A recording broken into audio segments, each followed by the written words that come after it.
Welcome back to Friends at 5. As we approach the one-year mark of Hurricane Helene's impact across the Midlands, each day we're talking about a different community. Joining me is Forest Acres Police Chief Don Robinson and the City Communications Director Lynnsey Baker. Thank you so much for your time. Thank you for having us. I want to make sure that we talk about the flooding that impacted Forest Acres. We're going to show some video right now for our viewers, and you're going to see some of the vehicles. Look at this, submerged during all the flooding from Hurricane Helene.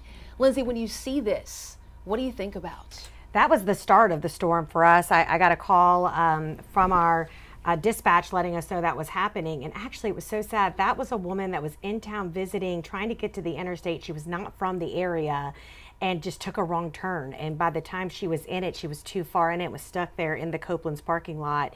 And I want to say she was here from like Alaska or something. It was extremely far away. And they did try to go and get her. They were able to rescue her out of the vehicle. Police were able to get to her and get her computer out because that was her job and she needed that. But the vehicle was destroyed, as you can see. Well, Chief, when you think about the rescues that took place, you all step into action. That's your job. What comes back to your mind? The officers were actually amazing. They responded quickly, swiftly, and offered help as fast as they could, and were saved her and other people. My recollection of that night was, I think, around 3 or 4 o'clock in the morning. I knew the storm was coming, so I gathered my equipment and went on patrol to go see how the status of the city. And it was just amazing. The wind and the trees were swirling, and you could not tell which direction. Trees were falling left and right. I tried to travel on the little bit bigger roads that we have, not the little small back roads to the town, to the neighborhoods, but because the trees were actually falling across those roads, so you couldn't really get anywhere. But as I found a tree down, or I had a chainsaw that we keep with us, that so we can access these roads quicker and open them up so people can travel. Right, because so many homeowners. Emergency vehicles. Right, homeowners were saying this was unprecedented. I want to talk about, too, Lynnsey, lessons learned because of Hurricane Helene.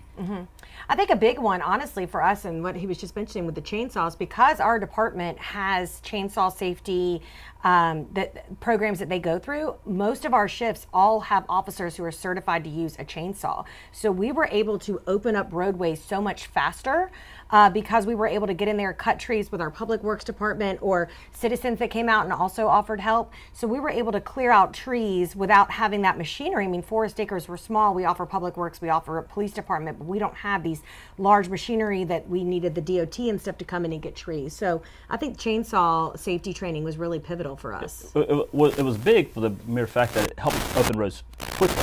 We didn't have to wait for other larger entities to come in with all this equipment. We're moving them fast. We had chainsaws, tow hooks, anything we could do to get the trees out of the road. Did anything mess up communications as far as getting messages out to the public? Well, obviously, power was out. All the Forest Drive was out, right? So, people are able to stream you all live through their devices. And so, what I did was I just said, I'm going to go live on our Instagram and Facebook, because if you can't get the news and you're panicked because all of Forest Acres was without power, we really used that medium to get out the word to people, and that was extremely effective. I mean, we were getting hundreds of thousands of views. I was getting questions from other municipalities, City of Columbia, City of Blackwood, people asking me what to do in their municipality. So that we ended up finding out was a very effective way to talk with our citizens and to put them at ease, because when you're panicked and you have anxiety, like, you just need the information to try to calm down.